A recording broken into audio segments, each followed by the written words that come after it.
मौलाना Gandhi, oh sorry, न चाहते हुए भी कभी कभी सच जो है वो गलती से बाहर आ जाता है, तो उसके लिए माफी चाहता हूं।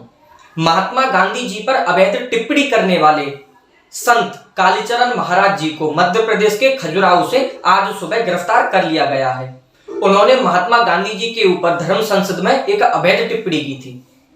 तो मामला कुछ ऐसा है, हमारे देश में बयानों का एक मौसम चल रहा है। कभी तो असरुद्दीन ओवैसी जो है उत्तर प्रदेश पुलिस को धमकियां देता है, और दूसरी ओर राज्यसभा में जया बच्चन जी बर्बाद होने का श्राप देती है। उसी के बाद ये तीसरा बयान और आया था कालीचरण महाराज जी का। हरिद्वार की धर्म संसद के बाद छत्तीसगढ़ के रायपुर में एक धर्म संसद का आयोजन हुआ था, जिसमें कालीचरण महाराज जी भी आमंत्रित थे। जब कालीचरण महाराज जी का बोलने का नंबर आया, उन्होंने शुरू से ही आक्रामक तेवर दिखाते हुए गांधी पर हमला बोलना शुरू कर दिया। अब भाषण आप सुनी लीजिए। बांग्लादेश और पाकिस्तान हमारे सामने कब्जाया, उन्होंने राजनीति के द्वारा कब्जाया, और महान मोहनदास करमचंद गांधी ने सत्यानाश पेल दिया। और नाथुराम गोडसे जी को नमस्कार है, मार डाला वो हरामी को। अब इस भाषण में आपने सुना होगा कि कालीचरण महाराज जी नाथुराम गोडसे जी को नमस्कार करते हुए गांधी को मारने के ऊपर उनका धन्यवाद दे रहे हैं। अब ये वीडियो किसी मीडिया वाले के हाथ में नहीं लगती, क्योंकि धर्म संसद का काम था, भला हो संजय निरुपम जी का, वही कांग्रेसी नेता। अब यही वीडियो जो है संजय निरुपम जी ने सोशल मीडिया पे वायरल कर दी, और ये लिखा कि ये एक भगवाधारी फ्रॉड संत जो है ये राष्ट्रपिता महात्मा गांधी जी को गाली दे रहा है, इसे तुरंत अंदर किया जाए। अब इतना पोस्ट करते ही ये वीडियो जो है पूरे देश में फैल जाती है। अब समुदाय जो है वो दो गुटों में बढ़ जाता है। एक और तो वो जो कालीचरण महाराज जी को अरेस्ट करने की मांग करते हैं, दूसरी ओर वो जो कालीचरण महाराज जी का समर्थन करते हैं। अब इनके खिलाफ दो धाराएं लगाई गई। पहली धारा थी आईपीसी की 294 और दूसरी धारा थी 505(2). अब मैंने सोचा ये धारा जब लगाई गई है तो इनका मतलब क्या होता है।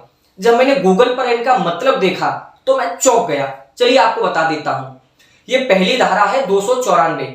अब 294 का मतलब ये होता है कि अगर कोई व्यक्ति सार्वजनिक तरीके से कोई अश्लील गाना गाता हो, कोई अश्लील काम करता हो, या अपने भाषणों में कुछ अंट संट बोलता हो, तो ये उसके खिलाफ होती है, यानी सार्वजनिक नहीं बोल सकते आप।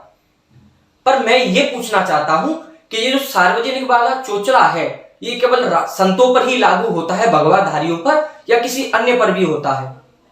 अगर सार्वजनिक भाषण देना, गाली गलौज करना अगर ये पाप है, तो मिर्जापुर वाले सार्वजनिक अपनी वेब सीरीजों में क्या करते हैं? टीवी सीरियल में बिग बॉस के नाम पर क्या होता है? गैंग ऑफ वासेपुर मूवी में, फिल्मों में ये क्या दिखाया जाता है? अगर स्टैंड अप कॉमेडी वाले अगर इस एक्ट से डरेंगे, इस आईपीसी धारा से डरेंगे, तो उनका धंधा तो बंद ही हो जाएगा। अगर इस चीज का डर होता तो क्रिकेट मैच में चौका छक्का विकेट लगने पर विराट कोहली जो गाली देता है उसके अनुसार तो कम से कम वो 4-5 जन्मों की सजा काट रहा होता। लेकिन कोई बात नहीं, ये सारा मामला हमें भी पता है, सेक्युलर देश है, ये केवल भगवाधारियों के लिए होता है। फिर मैंने सोचा चलिए दूसरी धारा के बारे में और जानकारी ली जाए।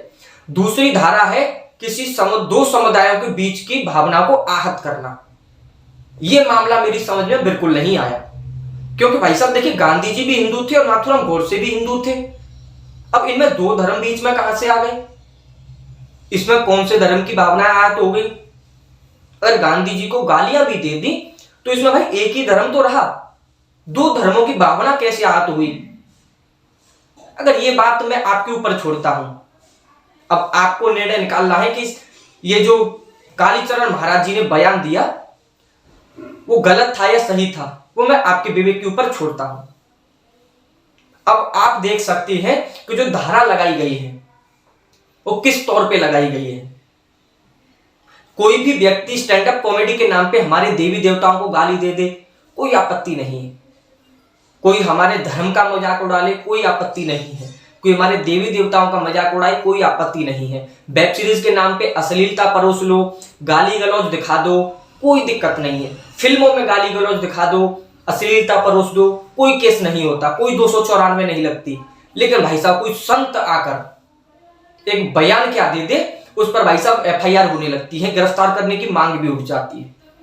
अगर ये कानून सबके लिए बराबर होता तो आज जितने भी वेब सीरीज है, फिल्म है, ये क्रिकेट मैच वाले सभी लोग आज तो जन्मों की सजा काट रहे होते। लेकिन क्या करें, बड़ा ही विचित्र संविधान है हमारे देश का।